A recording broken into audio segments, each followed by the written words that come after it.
ಎಲ್ಲಿ ನಾನು ಇನ್ನೇ ಮಾತಾಡಿದ್ನ ಎಲ್ಲ ಒಂದ್ಸರಿನೂ ಮಾತಾಡಿರ್ಲಿಲ್ಲ. ರೆಕಾರ್ಡ್ಗೆ ತಪ್ಪು ಹೋಗ್ಬಾರ್ದು. ನೀನು ರೆಕಾರ್ಡ್ಗೆ ತಪ್ಪು ಹೋಗ್ತಾ ಇದ್ರೆ ಹೇಳಿ.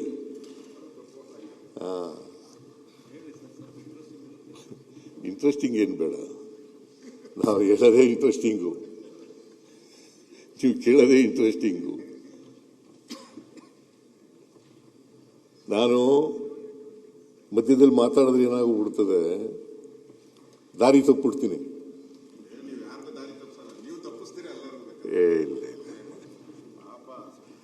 ಪಕ್ಕದಲ್ಲೆಲ್ಲ ಇರೋರೆಲ್ಲ ಪಾಪ ದಾರಿ ತಪ್ಪಿಟ್ಟು ಕಾಣೆ ಔಟಿದ್ದಾರೆ ಅವರು. ಎಲ್ಲಿ ಹೋಗಿದ್ದಾರೆ, ಎಲ್ಲಿ ಹುಡುಕ್ಬೇಕು, ಅವ್ರನ್ನೆಲ್ಲ ಬ್ಯಾಟ್ರಿ ಹಾಕೊಂಡು ಹುಡುಕ್ಬೇಕು, ಆ ಸ್ಥಿತಿಗೆ ತಂದಿದ್ದೀರಾ.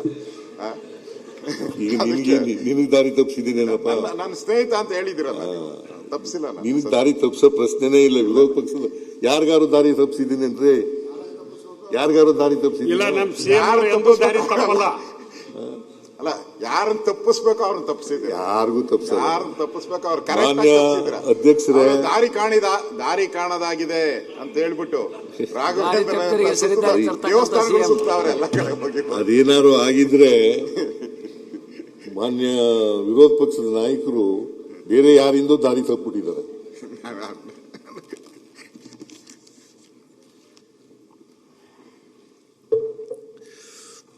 ಅದರಿಂದ ನಾನು ಯಾರಿಗೂ ದಾರಿ ತಪ್ಪಿಸ್ತಕ್ಕಂಥ, ಇದು ವಾಸ್ತವವಾದಂಥ ವಿಚಾರಗಳನ್ನ ಸದನದ ಮುಂದೆ ಇಡ್ತಾ ಇದ್ದೀನಿ. ಯಾಕಂದ್ರೆ ಸದನ ನಾವು ದೇವಾಲಯ, ನ್ಯಾಯಾಲಯ ಅಂತ ಅನ್ಕೊಂಡಿದ್ದೀವಿ. ಅದರಿಂದ ಈ ರಾಜ್ಯದ ಜನ 7 ಕೋಟಿ ಜನ ನೋಡ್ತಾ ಇದ್ದಾರೆ. ಅದರಿಂದ ದಾರಿ ತಪ್ಪಿಸ್ತಕ್ಕಂಥ ಪ್ರಶ್ನೆನೇ ಇಲ್ಲ, ಯಾರಿಗೂ ದಾರಿ ತಪ್ಪಿಸ್ತಕ್ಕಂಥ ಪ್ರಶ್ನೆ ಉದ್ಭವ ಆಗದೇ ಇಲ್ಲ. ಕರ್ನಾಟಕದ್ದು ಅಂದಾಜು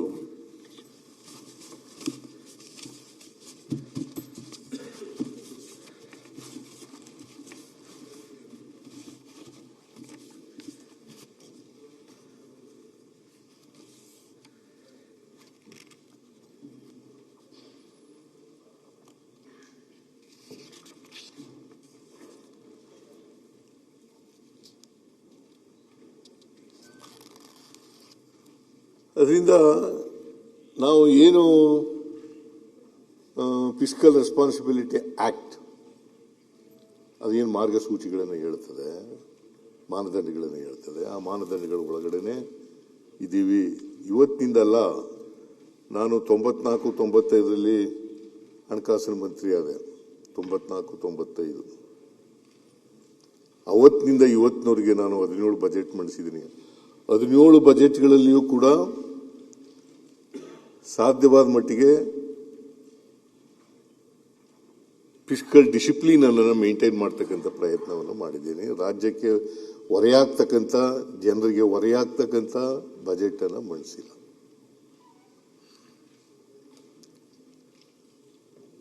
ರಾಜ್ಯದ ಹಿತ ಬಹಳ ಮುಖ್ಯ, ಈ ರಾಜ್ಯದ ಜನರು ಬಹಳ ಮುಖ್ಯ. ಜನರಿಗೆ ಆರ್ಥಿಕವಾಗಿ, ಸಾಮಾಜಿಕವಾಗಿ ಶಕ್ತಿ ತುಂಬತಕ್ಕಂಥದ್ದು ಇದೆಯಲ್ಲ, ಅದು ಬಹಳ ಮುಖ್ಯ. ನಾವು ಇವತ್ತು ಅಧಿಕಾರದಲ್ಲಿ ಇರ್ಬೋದು, ನಾಳೆ ಹೋಗ್ಬೋದು. ಎಷ್ಟು ದಿನ ಅಧಿಕಾರದಲ್ಲಿ ಇರ್ತೀವಿ ಅನ್ನೋದು ಬಹಳ ಮುಖ್ಯ ಅಲ್ಲ. ಆದರೆ ಅಧಿಕಾರದಲ್ಲಿ ಇದ್ದಾಗ ನಾವು ಏನು ಮಾಡ್ತೀವಿ ಅಂತಕ್ಕಂಥದ್ದು ಬಹಳ ಮುಖ್ಯ. ಈ ರಾಜ್ಯದ ಬಡವರಿಗೆ, ದಲಿತರಿಗೆ, ಹಿಂದುಳಿದವರಿಗೆ, ಅಲ್ಪಸಂಖ್ಯಾತರಿಗೆ, ಕಾರ್ಮಿಕರಿಗೆ, ರೈತರಿಗೆ, ಮಹಿಳೆಯರಿಗೆ, ಇವ್ರಿಗೆ ಏನು ಮಾಡ್ತೀವಿ ಅನ್ನೋದು ಬಹಳ ಮುಖ್ಯ. ಸಾಮಾಜಿಕ ನ್ಯಾಯ ಮಾಡಿದೀವೋ ಇಲ್ವೋ ಅಂತಕ್ಕಂಥದ್ದು ಬಹಳ ಮುಖ್ಯ. ಅವರಿಗೆ ಆರ್ಥಿಕವಾಗಿ, ಸಾಮಾಜಿಕವಾಗಿ ಶಕ್ತಿ ತುಂಬಿದೀವೋ ಅಂತಕ್ಕಂಥದ್ದು ಬಹಳ ಮುಖ್ಯ. ಅದಕ್ಕೇನೆ ನಮ್ಮ ಸಂವಿಧಾನ 1950 ಜನವರಿ 26ನೇ ತಾರೀಕು ಬಂತು. ಅದಕ್ಕಿಂತ ಮುಂಚಿತವಾಗಿ ಬಾಬಾ ಸಾಹೇಬ್ ಅಂಬೇಡ್ಕರ್ ಅವರು, ಸಂವಿಧಾನ ಕರ್ತೃಗಳು, ಒಂದು ಮಾತನ್ನ ಹೇಳಿದ್ದಾರೆ. ನಮಗೆ ಆಗಸ್ಟ್ 15, 1947 ಸ್ವಾತಂತ್ರ್ಯ ಬಂದಿದೆ. ಆ ಸ್ವಾತಂತ್ರ್ಯ ಯಶಸ್ವಿ ಆಗಬೇಕಾದ್ರೆ ಯಶಸ್ವಿ ಆಗಬೇಕಾದ್ರೆ ನಾವು ಈ ಸಮಾಜದಲ್ಲಿ ಇರ್ತಕ್ಕಂಥ ಪ್ರತಿಯೊಬ್ಬರಿಗೂ ಕೂಡ ಸಾಮಾಜಿಕ ಆರ್ಥಿಕ ಸ್ವಾತಂತ್ರ್ಯವನ್ನು ಕೊಡಬೇಕು. ಬರೀ ರಾಜಕೀಯ ಸ್ವಾತಂತ್ರ್ಯ ಬಂದರೆ ಸಾಲದು, ಆರ್ಥಿಕ ಸಾಮಾಜಿಕ ಸ್ವಾತಂತ್ರ್ಯವನ್ನು ಕೊಡಬೇಕು.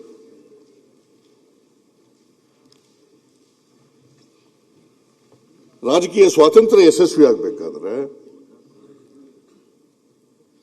ಪ್ರತಿಯೊಬ್ಬರೂ ಕೂಡ ಎಲ್ಲ ಸಮಾಜದ ಎಲ್ಲ ಜಾತಿ ಜನ ಧರ್ಮದ ಜನ, ಎಲ್ಲ ಜಾತಿ ಜನ, ಎಲ್ಲ ಭಾಷೆಯ ಜನ, ಎಲ್ರಿಗೂ ಕೂಡ ಸಾಮಾಜಿಕ ಆರ್ಥಿಕ ಶಕ್ತಿಯನ್ನು ಕೊಡಬೇಕು. ಇದು ಬಹಳ ಮುಖ್ಯ ಅಂತಕ್ಕಂಥದ್ದನ್ನು ಬಾಬಾ ಸಾಹೇಬ್ ಅಂಬೇಡ್ಕರ್ ಅವರು ಸಂವಿಧಾನ ಕರ್ತೃ ಅವರು ಹೇಳಿರ್ತಕ್ಕಂಥ ಮಾತುಗಳು. ಅವ್ರು ಇನ್ನೂ ಒಂದು ಹೆಜ್ಜೆ ಮುಂದೆ ಹೋಗಿ ಹೇಳಿದ್ದಾರೆ ಅಂತಂದ್ರೆ 1950 ಜನವರಿ 26ನೇ ತಾರೀಕು ನಮ್ಮ ಸಂವಿಧಾನ ಜಾರಿಗೆ ಬರ್ತದೆ.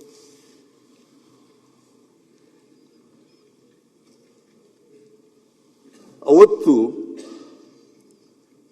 ವೈರುಧ್ಯತೆ ಇರ್ತಕ್ಕಂಥ ಸಮಾಜಕ್ಕೆ ಕಾಲಿಡ್ತಾ ಇದ್ದೀವಿ.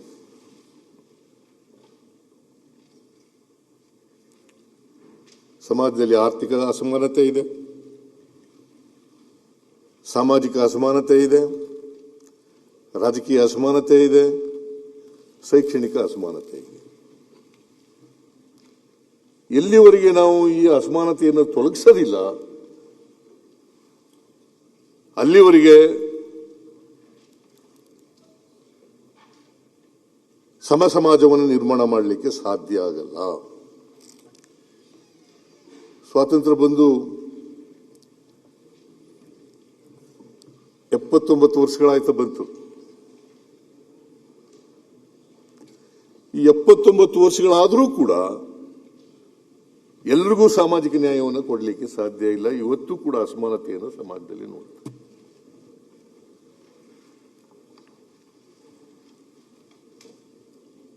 ಎಲ್ಲಿವರೆಗೆ ಈ ಅಸಮಾನತೆಯನ್ನು ಹೋಗಲಾಡಿಸಲ್ಲ ಅಲ್ಲಿವರೆಗೆ ಸಮಾನತೆ ಸಮಾಜದಲ್ಲಿ ಬರಲಿಕ್ಕೆ ಸಾಧ್ಯ ಇಲ್ಲ.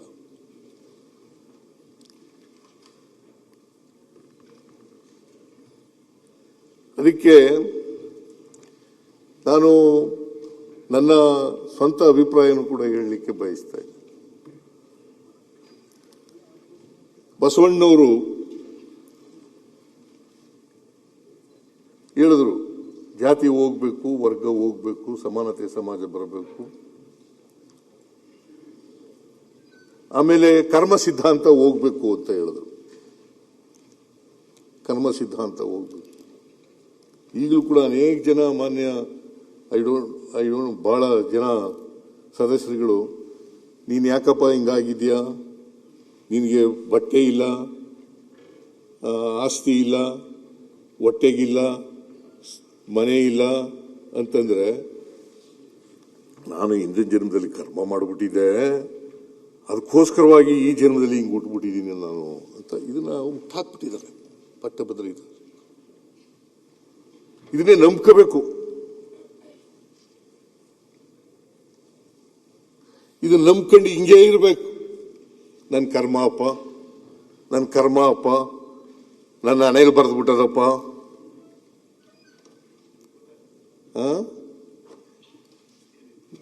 ನನ್ನ ಕರ್ಮ ನನ್ನ ಹಣೆಯಲ್ಲಿ ಬರೆದು ಬಿಟ್ಟದೆ. ಬಸವಣ್ಣ 850 ವರ್ಷಗಳ ಹಿಂದೆ ಕರ್ಮ ಸಿದ್ಧಾಂತವನ್ನು ತಿರಸ್ಕಾರ ಮಾಡಿದರು.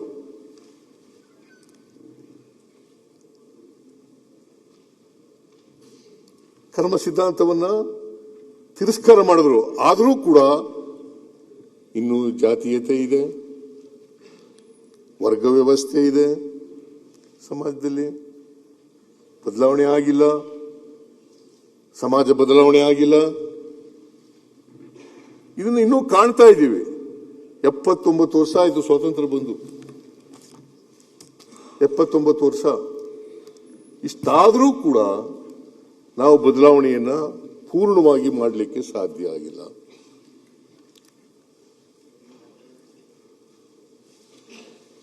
ಇದನ್ನ ಬಾಬಾ ಸಾಹೇಬ್ ಅಂಬೇಡ್ಕರ್ ಅವರು, ಅದಕ್ಕೆ ಬಸವಣ್ಣವರು ಇವನಾರವ ಎಂದು ಎನಿಸದಿರಯ್ಯ, ಇವ ನಮ್ಮವ ಇವ ನಮ್ಮವ ಇವ ನಮ್ಮವ ಎಂದೆನಿಸಯ್ಯ, ನಿನ್ನ ಮನೆಯ ಮಗನೆಂದೆನಿಸಯ್ಯ, ಕೂಡಲ ಸಂಗಮ ದೇವ. ಏನ್ರಿ ಅರವಿಂದ್ ಬೆಲ್ಲದ್ ಅಲ್ವಾ? ಅದು ಹೋಗಿದೆ ಜಾತಿ. ಇವನಾರವ ಇವನಾರವ ಇವನಾರವ ಅಂತ ಅನ್ನೋದೇ ಇನ್ನೂ ಉಳಿದಿದೆ. ಇವ ನಮ್ಮವ ಇವ ನಮ್ಮವ ಇವ ನಮ್ಮವ ಇವ ನಮ್ಮವ ಅನ್ನೋದು ಇನ್ನೂ ಬಂದಿಲ್ಲ.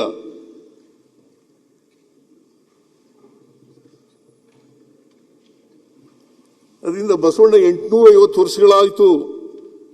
850 ವರ್ಷಗಳಿಂದ ಹೇಳಿದಂಥದ್ದು ಇನ್ನೂ ಆಗಿಲ್ಲ. ಅದಕ್ಕೆ ನನ್ನ ಅನುಭವದ ಮಾತನ್ನು ಹೇಳ್ತಾ ಇದ್ದೀನಿ. ನಾನು ಓದುವಾಗ ನಮ್ಮ ಮನೆಯಲ್ಲಿ ನನಗೆ ನಮ್ಮಪ್ಪ ದನಕರುಗಳಿಗೆ ಮಧ್ಯಾಹ್ನದ ಹೊತ್ತು ನೀರು ಸೇದೋದು ನೀರು ಕುಡಿಸೋದು ಮಾಡಿಬಿಟ್ಟಿದ್ದ. ನನಗೆ ಜವಾಬ್ದಾರಿ ಕೊಟ್ಬಿಟ್ಟಿದ್ದ ನಮ್ಮಪ್ಪ. ನಾನು ನಮ್ಮ ಮನೆ ಪಕ್ಕದಲ್ಲಿ ಒಂದು ಬಾವಿ ಇತ್ತು. ಏಕೆ ನಗ್ತಾ ಇದೆಯಾ? ಈಗ ಯಾರ್ಯಾರು ನೀರು ಕುಡಿಸ್ತಾ ಇದ್ರು ಅಂತ ನನಗೆ ಬರ್ತಾ ಇದೆ. ಅವಾಗ ನಿಮ್ಮಪ್ಪ ಅವ್ರನ್ನ ಮೆಚ್ಚಬೇಕು, ಅವ್ರನ್ನ ಮೆಚ್ಚಬೇಕು. ಇನ್ನೇನಾದ್ರು ಹೇಳೋದಿದ್ಯಾ? ಹೇಳ್ತೀನಿ, ಹೇಳ್ಬಿಡು. ಮೆಚ್ಚಬೇಕು. ಅವಾಗೇ ನಿಮ್ಗೆ ಆ ವಯಸ್ಸಲ್ಲೇ ನಿಮ್ಮ ಪಿತೃ ತಂದೆ ತಂದೆ ಎರಡು ಒಂದೇ ಅಲ್ಲ? ಇಲ್ಲ ಪಿತೃ ಎರಡು ಒಂದೇ. ಸಂಸ್ಕೃತ ಅದು ಅಷ್ಟೇ. ನೀನ್ ಸಂಸ್ಕೃತ ಹೇಳ್ತೀಯಲ್ಲ? ಇಲ್ಲ ನಾನು ನಿಮ್ ಪಕ್ಕದಲ್ಲಿರೋರು ಹೇಳೋದು, ನಾನು ಯಾವತ್ತೂ ಸಂಸ್ಕೃತ ಹೇಳಲ್ಲ. ಪಕ್ಕದಲ್ಲಿ ಹೇಳ್ತಾರೆ ಸಂಸ್ಕೃತವಾಗಿ. ನೆನ್ನೆ ನಾವು TV9 ಇದರಲ್ಲಿ ಡಿಬೇಟ್ ಹೇಳೋಣ, I can speak Sanskrit also ಅಂತ ಹೇಳಿದ್ದಾರೆ. ನೆನ್ನೆ ಬೆಳಗ್ಗೆ ಬರ್ತಾ ಇದ್ರು. ಅದರಿಂದ ಇವ್ರ ತಂದೆಯವರು ಆ ಕಾಲದಲ್ಲೇ ದೂರದೃಷ್ಟಿ. ಮುಂದೆ ಯಾರ್ಯಾರಿಗೆ ನೀರು ಕುಡಿಸ್ಬೇಕು ಅಂತೇಳಿ ದಿನ ನೀರು ಕುಡಿಸೋದನ್ನ ಅಭ್ಯಾಸ ಮಾಡಿದ್ದಾರೆ. ಇಲ್ಲಿ ಬಂದು ನಮಗೆಲ್ಲ ನೀರು ಕುಡಿಸ್ತಾ ಇದ್ದಾರೆ. ಈಗ ಯಾರ್ಯಾರು ಅವ್ರ ಹಿಂದೆ ಮುಂದೆ ಇದ್ದಾರೋ ಅವರೆಲ್ಲರಿಗೂ ನೀರು ಕುಡಿಸುವಂತ ಒಂದು ಇದಿದೆ. ಮತ್ತೆ ಅವರೇನೋ ಅಂಬೇಡ್ಕರ್ ಅವರು ಇದ್ರದ್ದು ಹೇಳಿದ್ರು. ಅಂಬೇಡ್ಕರ್ ಸಿದ್ಧಾಂತದ ಬಗ್ಗೆನೂ ತಾವು ಹೇಳಿದ್ರಿ. ಕರ್ಮ ಸಿದ್ಧಾಂತ, ಕರ್ಮ ಈ ಥರದ್ದೆಲ್ಲ ಹೇಳಿದ್ರಿ. ಬಸವಣ್ಣವ್ರದ್ದು ಸಿದ್ಧಾಂತನೂ ಹೇಳಿದ್ರಿ. ಈಗ ನಾವು ತಿಳ್ಕೊಬೇಕು ಇವ್ರದ್ದು ಯಾವ ಸಿದ್ಧಾಂತ ಅಂತ ಹೇಳಿ. ಯಾಕೆಂದ್ರೆ ಕಳೆದ 8 ವರ್ಷದಿಂದ ಇವರೇ ಮುಖ್ಯಮಂತ್ರಿಗಳಾಗಿ ಬರ್ತಾ ಹೋದಾರಲ್ಲ, ಇವ್ರದ್ದು ಯಾವುದೋ ಒಂದು ಸಿದ್ಧಾಂತ ಇರಬೇಕು. ಕರ್ಮ ಇಲ್ಲ ಅಂತ ಹೇಳಿದ್ರೆ ಪುಣ್ಯವನ್ನೇ ಮಾಡಿ ಬಂದಿದ್ದೀರಾ ಅಂತ ನೀವು ಹಂಗಾರೆ. ಇಲ್ಲಿರೋ ಎಲ್ಲ ಪಾಪ ಮಾಡಿ ಕಾಯ್ತಾ ಇದ್ದೀರಿ. ಎಲ್ಲ ವೇಟಿಂಗ್ ಲಿಸ್ಟ್, ವೇಟಿಂಗ್. ನಿಮ್ದು ಏನು ವೇಟಿಂಗ್ ಇಲ್ಲ. ಎಲ್ಲಿ ಬಂದ್ರು ಗೇಟ್ಗೂ ಟಕ ಟಕ ಟಕ ಅಂತ ಓಪನ್ ಆಗ್ಬಿಡ್ತತೆ. ಅವಾಗೂ ಅಷ್ಟೇ. ಹಿಂದೆನೂ ಬಂದ್ರು, ಕಾಂಗ್ರೆಸ್ ಅಲ್ಲಿ ಗೇಟ್ ಓಪನ್ ಆಯ್ತು, ಈಗ ಮತ್ತೆ ಗೇಟ್ ಓಪನ್ ಆಗಿದೆ. ಹೇಳ್ತಾರೆ ಇವರೆಲ್ಲ. ನಾನು ಮೊನ್ನೆನೇ ಹೇಳೋಣ ಅಂತಿದ್ದೆ, ಇವರು ಏನೋ ಸಿದ್ಧಾಂತ, ಕರ್ಮ ಸಿದ್ಧಾಂತ. ನಾನು ಬಡ್ಜೆಟ್ ಅನ್ನ ನೋಡಿದೆ. ನಾನು ತಾವು 7 ಗಂಟೆ 8 ಗಂಟೆ ಅವತ್ತು 10:30 ಕರೆದಿದ್ದಾರೆ. ಎಷ್ಟು? 10:15 ಅಲ್ಲ, ಮುಹೂರ್ತ ನೋಡಿ. ಅಂದ್ರೆ ರಾವು ಕಾಲ ಬಿಟ್ಟು ಕರೆದಿದ್ದಾರೆ. ಹೇಳೋದೊಂದು ಮಾಡೋದೊಂದು ಆಗಬಾರ್ದು ಅಂತ ಸಿದ್ಧಾಂತಗಳಲ್ಲಿ. ರೇವಣ್ಣ ಇಲ್ಲಿದ್ದಾರೆ, ನಿಮ್ ಕಡೆ ಇಲ್ಲ ರೇವಣ್ಣವರು. ರೇವಣ್ಣ ಇದ್ದಿದ್ರೆ ಇಲ್ಲ, ಅಲಯನ್ಸ್ ಮೊದಲು ನಿಮ್ಮ ಕಡೆ ಇದ್ರು, ಈಗ ನಮ್ಮ ಕಡೆ ಇದ್ದಾರೆ ಅವರು ಅಷ್ಟೇ. ಅಲ್ಲ ಅದರಿಂದ ನಾನು ಮೊನ್ನೆನೂ ನೋಡಿದೆ, ಬಹಳಷ್ಟು ಜನ ಇವರು ನಮ್ದೇ ಇರ್ಬೋದು. ಕಾಮಾಖ್ಯದಲ್ಲಿ, ಗೌಹಾಟಿ ಕಾಮಾಖ್ಯದಲ್ಲಿ ಪೂಜೆಗಳೆಲ್ಲ ಮಾಡಿಸ್ತಾ ಇದ್ದಾರೆ. ನಮ್ಮ ಪಾರ್ಟಿಯವರೆಲ್ಲ ನಾನು ಹೇಳ್ತಾರೆ. ನಾನು ಒಂದೇ ಬೆಳಗ್ಗೆ ನೋಡಿ, ನೀವು ಹೇಳ್ತೀರಾ ನಮ್ಮ BJP ಅವರು ಅಂದ್ರೆ ಅದೇನೋ ವಾದ, ಅದು ವಾದ ಇದು ವಾದ ಅಂತ, ಮನುವಾದ ಅಂತ. ನಾನು ಬೆಳಗ್ಗೆ ಒಂದೇ ಒಂದು ನಿಮಿಷ ಅಷ್ಟೇ ದೇವ್ರ ಮುಂದೆ ನಿಂತ್ಕೊಳೋದು. ನೆನ್ಸ್ಕೊಂಡ ತಕ್ಷಣ ಬಂದ್ಬಿಟ್ರು ನೆನದವರ ಮನೆ. ಕಾಮಾಖ್ಯ ನೋಡಿ, ಕಾಮಾಖ್ಯದಲ್ಲಿ ಪದೇ ಹೋಗ್ತಾರೆ. ಅಲ್ಲಿ ಶಕ್ತಿ ದೇವತೆ, ಶಕ್ತಿ ಕೊಡ್ಲಿ ಅಂತ ಹೋಗ್ತಾ ಇದ್ದಾರೆ. ಇವ್ರು ನೋಡಿದ್ರೆ ಪಕ್ಕದಲ್ಲಿ ಕೂತಿರೋರು ಅವ್ರ ತಂದೆಯವರು ನೀರು ಕುಡಿಸಿ ಅಂತ ಹೇಳಿ ಅವ್ರು ಟ್ರೈನಿಂಗ್ ಕೊಟ್ಟವ್ರೆ. ಅದಕ್ಕೆ ದಯವಿಟ್ಟು ನೀರು ಕುಡಿಸ್ಬೇಕಾದ್ರೆ ಸ್ವಲ್ಪ ಉಪ್ಪು ಖಾರ ಎಲ್ಲ ಹಾಕಿ ಕುಡಿಸಿ ಅಂತ ಸಲಹೆ ಕೊಡ್ತಾ ಇದ್ದೀನಿ ಅಷ್ಟೇ. ಮಾನ್ಯ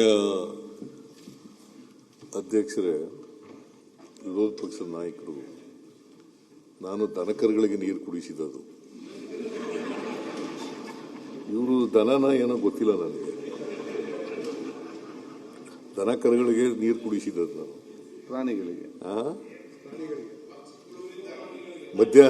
ಪ್ರಾಣಿಗಳು, ದನ ಕರುಗಳು ಪ್ರಾಣಿಗಳು. ಇವರು ನೀವು ಕುಡಿದಿದ್ದೀರ ನೀವು ನೀರು ಕುಡಿಸಿದ್ದೇನ? ನಾನು ಕನಿಷ್ಠ ಪಕ್ಷ ಅಡ್ಮಿಟ್ ಮಾಡ್ಕೊಂಡಿದಾರಲ್ಲ ನಮಗೆಲ್ಲ ನೀರು ಕುಡಿಸವ್ರೆ ಅಂತ. ರಾಜಕೀಯ ನೀರನ್ನ ಕುಡಿಸಿರೋದು ಇವ್ರಿಗೆ. ನಾನು ಹೇಳಿದ್ದು ನಿಮ್ ಪಕ್ಕದವರಿಗೆ, ನಾನು ಹೇಳಿದ್ದು ನೀರು ಕುಡಿಸೋದು ಪಕ್ಕದಲ್ಲಿ ಅವರು ನನ್ನ ಕೊಲೀಗ್ ಅವರು ನಾವು ನೀರು ಕುಡಿಸಿದ್ರಿ ಅವ್ರಿರ್ಲಿ. ನಮ್ಮ ಪಕ್ಷದ ಬಗ್ಗೆ ಈಗ ನಮ್ಮ ಪಕ್ಷದಲ್ಲಿ ಏನೇನ್ ನಡೀತದೆ ಅನ್ನೋದ್ರ ಬಗ್ಗೆ ಮಾತಾಡೋದು ಪಕ್ಷ ಹೈಕಮಾಂಡ್ ಇದೆ ನಮಗೆ, ಅವ್ರು ನೋಡ್ಕೋತಾರೆ. ನೀವು ಅಲ್ಲ, ನೀವು ಇನ್ನೊಂದು ಕೂತ್ಕೊಳ್ರಿ. ನಾನು I am not going to yield anymore. ಒಂದ್ಸಾರಿ ಹೇಳಿ ಎದ್ದಿದ್ದಾರೆ, ನಾನು ಓಲಿ ವಿರೋಧ ಪಕ್ಷದ ನಾಯಕರು ಎದ್ದಿದಾರಲ್ಲಪ್ಪ ಅಂದ್ಬಿಟ್ಟು ಸುಮ್ಮನಾಗ್ಬಿಟ್ಟೆ. ಪದೇ ಪದೇ ಹೇಳೋದು ಚೆನ್ನಾಗಿ ಕಾಣಿಸಲ್ಲ. ನೀರು ಕುಡಿಸೋದು, ನಾನು ರಾಜಕೀಯ ನೀರನ್ನ ವಿರೋಧ ಪಕ್ಷದವ್ರಿಗೆ ಕುಡಿಸಲೇ ಇರ್ತೀನಿ. ನೀವು ನೀರು ಕುಡಿದಿದ್ದೀರಿ.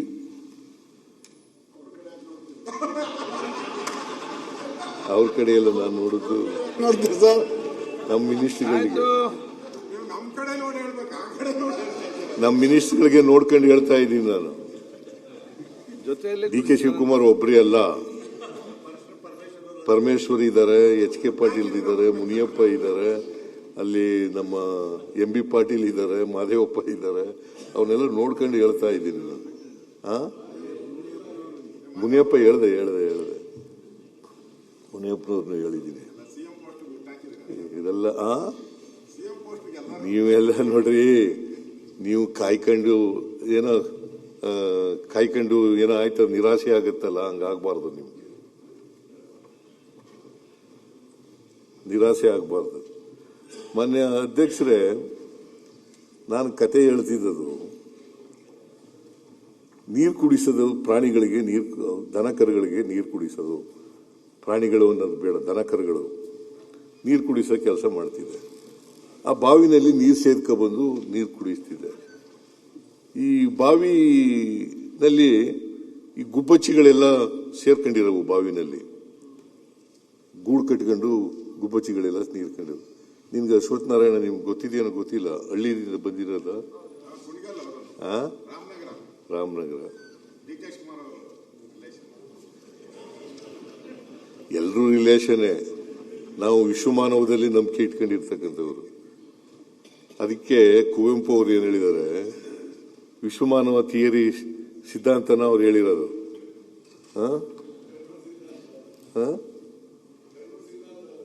ಹೌದು, ವಿಶ್ವಮಾನವ ಸರ್ವ ಜನಾಂಗದ ಶಾಂತಿಯ ತೋಟ, ರಸಿಕರ ಕಣ್ಗಳ ಸೆಳೆಯುವ ನೋಟ, ಸರ್ವ ಜನಾಂಗದ ಶಾಂತಿಯ ತೋಟದಲ್ಲಿ ನಂಬಿಕೆ ಇಟ್ಕೊಂಡಿರೋರು ನಾವು. ನಮ್ಮ ಸಿದ್ಧಾಂತ ಏನ್ ಗೊತ್ತಾಯ್ತಾ ಈಗ? ಸರ್ವ ಜನಾಂಗದ ಶಾಂತಿಯ ತೋಟ. ಅವರು ಹಿಂದೂಗಳಿರಲಿ, ಮುಸಲ್ಮಾನರಿರಲಿ, ಕ್ರಿಶ್ಚಿಯನ್ಗಳಿರಲಿ, ಬೌದ್ಧರಿರಲಿ, ಸಿಖ್ರಿರಲಿ, ಅವರೆಲ್ಲರೂ ಜೈನರಿರಲಿ, ಅವರೆಲ್ಲರೂ ಕೂಡ ಒಂದೇ. ಸರ್ವ ಜನಾಂಗದ ಶಾಂತಿಯ ತೋಟ, ಅದರಲ್ಲಿ ನಂಬಿಕೆ ಇಟ್ಕೊಂಡಿರ್ತಕ್ಕಂಥವ್ರು. ಅದೇ ನಮ್ಮ ಸಿದ್ಧಾಂತ. ಎಲ್ಲರನ್ನೂ ಒಳಗೊಂಡಿರ್ತಕ್ಕಂಥ ಸಮಾಜವನ್ನ ಸಮಾಜವಾಗಿ ನಿರ್ಮಾಣ ಮಾಡ್ತಕ್ಕಂಥ, ಎಲ್ಲರನ್ನೂ ಒಳಗೊಂಡಿರ್ತಕ್ಕಂಥ ಸಮಾಜ. ಅವ್ರು ಯಾರೇ ಇರಲಿ, ಅವರೆಲ್ಲರನ್ನೂ ಒಟ್ಟಿಗೆ ತಗೊಂಡು ಹೋಗ್ತಕ್ಕಂಥದ್ದೇ ಸಿದ್ಧಾಂತ. ಅದಕ್ಕೆ ಇದು ಕಾಂಗ್ರೆಸ್ ಸಿದ್ಧಾಂತನೂ ಕೂಡ ಹೌದು. ನಾವು ಯಾವಾಗಲೂ ಕೂಡ ಯಾವ ಧರ್ಮನೂ ಕೂಡ ಈ ದೇಶದಲ್ಲಿ, ಭಾರತ ದೇಶದಲ್ಲಿ ದ್ವೇಷ ಮಾಡಿ ಅಂತ ಹೇಳ್ಕೊಡ್ತದ? ಎಲ್ಲ ಧರ್ಮನೂ ಕೂಡ ಪ್ರೀತಿ ಮಾಡಿ ಅಂತ ಹೇಳ್ಕೊಡ್ತಾ ಹೊರತು ದ್ವೇಷ ಮಾಡಿ ಅಂತ ಯಾವ ಧರ್ಮನೂ ಹೇಳಲಿಕ್ಕೆ ಸಾಧ್ಯನೇ ಇಲ್ಲ.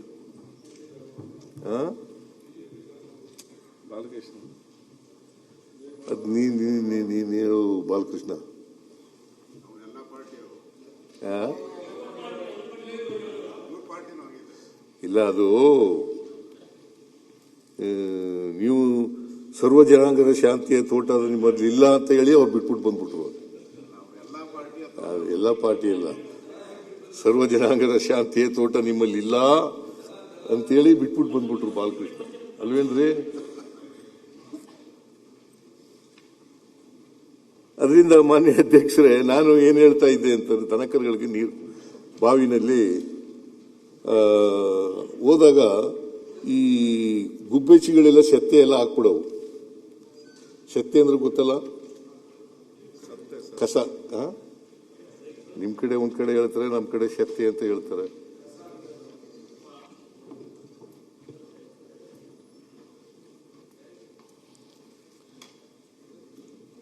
ಅದರಿಂದ ಈ ಸೆತ್ತೆ ಎಲ್ಲ ಏನ್ ಮಾಡೋದು, ನೀರಿಗೆಲ್ಲ ಹೋಗಿ ನೀರ್ ಮೇಲೆ ಬಿದ್ದು ನೀರ್ನೆಲ್ಲ ಮುಚ್ಕೊಬಿಡೋದು, ಕಸ.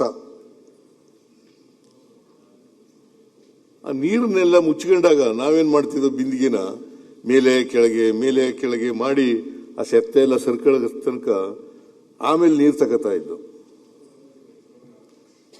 ತಿಳಿಯಾದ್ಮೇಲೆ ಆ ಸೆತ್ತೆ ಎಲ್ಲ ದೂರ ಹೋದ್ಮೇಲೆ ನೀರು ತಗೋತಾ ಇದ್ದು. ನಾನು ಮನೆಗೆ ಹೋಗ್ಬಿಟ್ಟು ಮತ್ತೆ ಬಂದವಾಗ ನೀರೆಲ್ಲ ಸೆತ್ತೆ ಎಲ್ಲ ಸೇರ್ಕೊಂಡ್ಬಿಡೋದು. ನಮ್ಮ ಜಾತಿ ವ್ಯವಸ್ಥೆ ಹೆಂಗಿದೆ ಅಂತಂದ್ರೆ ಈ ತರ ಇದೆ.